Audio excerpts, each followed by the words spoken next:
They make their hypothesis work by ignoring the evidence.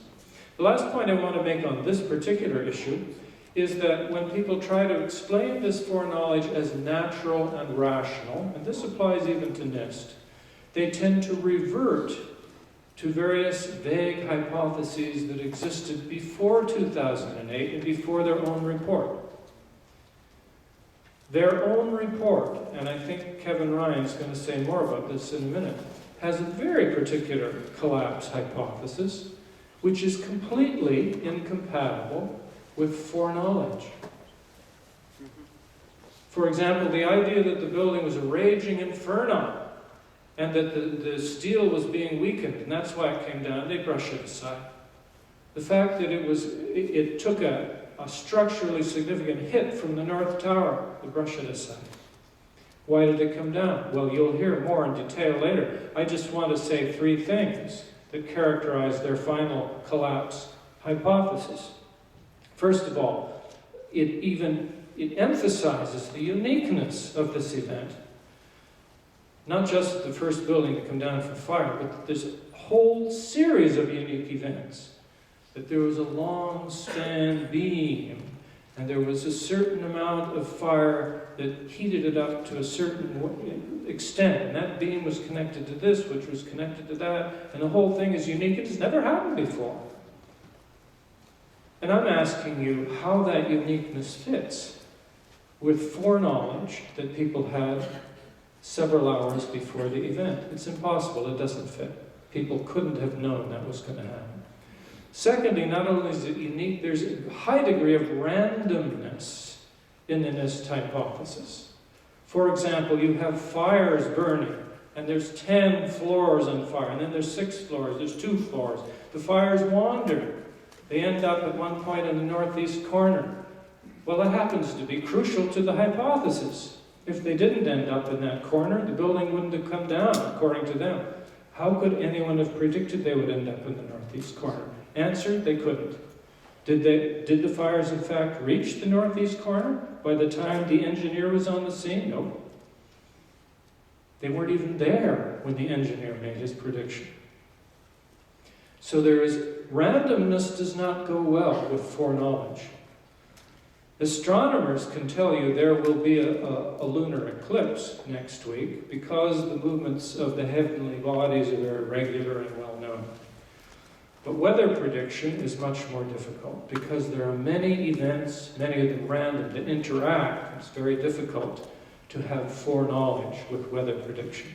And I'm telling you that NIST's 2008 hypothesis says that this was not like the heavenly bodies, this was more like weather prediction. Many random elements combining. And that makes foreknowledge, frankly, impossible. And finally, according to NIST's hypothesis, these crucial events in the building were invisible. It wasn't the outward raging fires. It was the heating of specific elements in the floors, which then led to this and that, and nobody could have seen them from outside. So talking about what people saw at 11:30 in the morning is not really all that relevant. My conclusion is that NIST's 2008 collapse hypothesis is incompatible with the knowledge, with the evidence of foreknowledge that we possess, and that NIST has repeatedly denied and tried to obfuscate, tried to blur that evidence in order to maintain its hypothesis.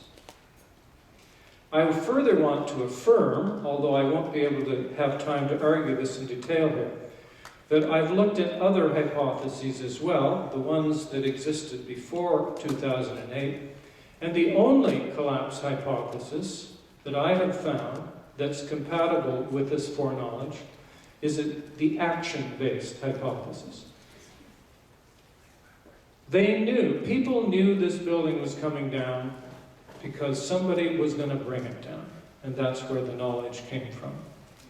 And that's why I say only the controlled demolition hypothesis is compatible with this evidence of foreknowledge.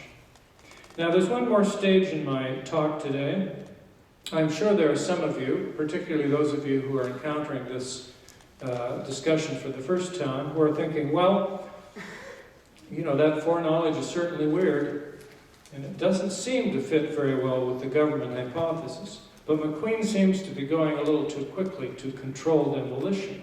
You know, couldn't there be some other explanation?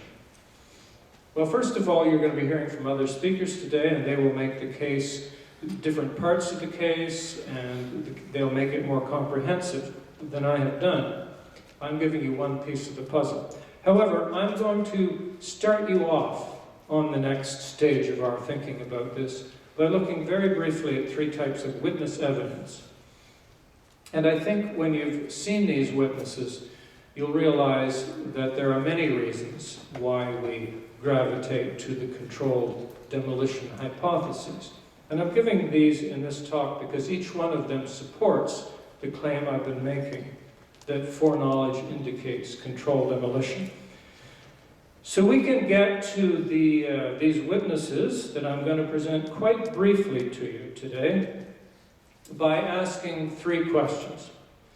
First of all, were there any authorities on the scene on 9/11 before the collapse of World Trade Center who said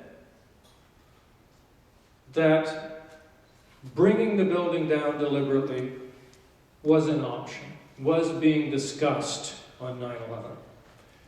In other words, if say, firefighters were standing around saying, well, maybe we'll have to bring it down, that would mean we would have no choice but to consider the controlled demolition as a possible hypothesis. And the second question that we would want to ask is, are there any insiders, are there people with inside knowledge who said after 9/11 that we did bring it down? That would be nice to know. And thirdly, are there any witnesses who claim to have experienced explosions in World Trade Center? And the answer to all three questions is yes. I will be going through them briefly because I don't want to go on too long today. We start with the first issue. Is there evidence that controlled demolition was being discussed as a possibility before this building came down? Now, this witness, Indira Singh, was a senior consultant for J.P. Morgan Chase, and on 9/11 was working as a voluntary emergency medical worker. She was interviewed by Bonnie Faulkner in 2005 on Guns and Butter, and this little short excerpt, is from that. All I can attest to is that by noon or 1 o'clock, they told us we had to move from that triage site up to Pace University, a little further away, because Building 7 was going to come down or being brought down.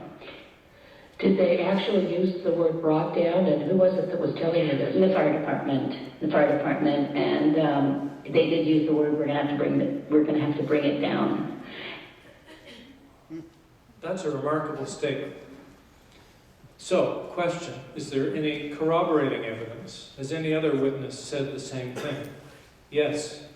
This next footage is live from MSNBC right after the collapse of World Trade Center. Fascinating clip.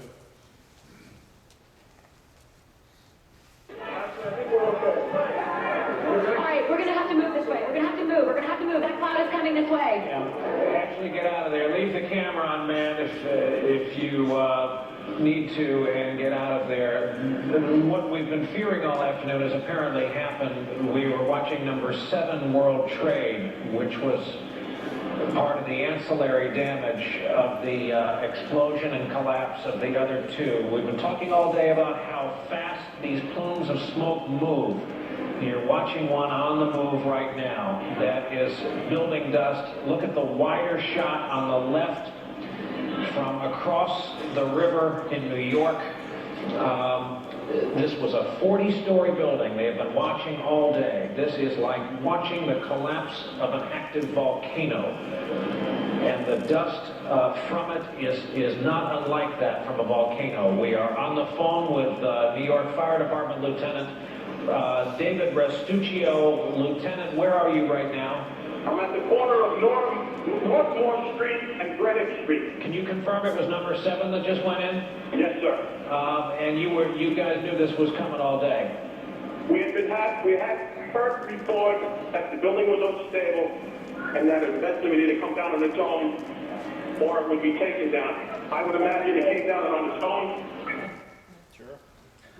I'm going to assume you heard those last few words, but I'm going to read them again anyway. TV anchor, you guys knew this was coming all day. Isn't that remarkable?